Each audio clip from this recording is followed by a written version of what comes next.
What we're actually known for, in Dallas County or kind of in this region, we're known for our student engagement, be engaged with each other as well as the rest of the student body. So student engagement is one reason why you hear a lot of students, choose UNT Dallas.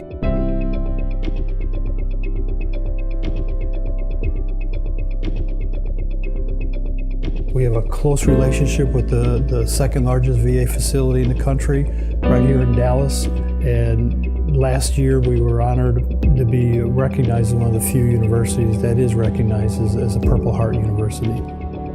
I always wanted to do two things since I was like 7 years old, which was serve my country and get my degree. When I was 18, I deployed and my family was military.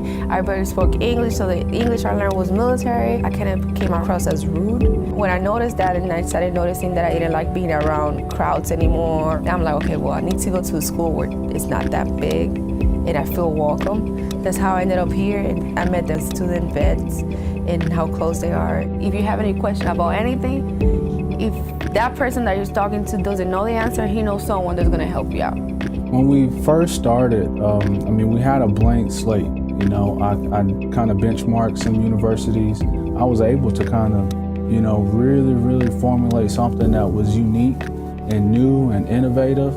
It's a huge change to go from the military into a college campus, and some folks struggle with that process, and we're here to help those students. I work for American Airlines when I'm not doing Navy work. I've been working there for almost 19 years, Navy 17 years. So pretty much my career, as far as my jobs and stuff like that, it's already been planned out. The school thing was just an extra bonus for my son.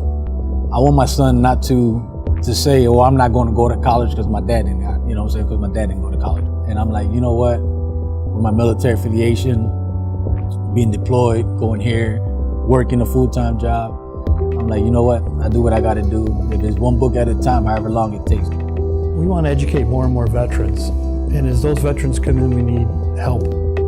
Sometimes it requires financial resources, sometimes it doesn't. Sometimes it's simply a mentor, a senior veteran that's out there in the workforce right now that can mentor a young student is welcome and cherished by this institution.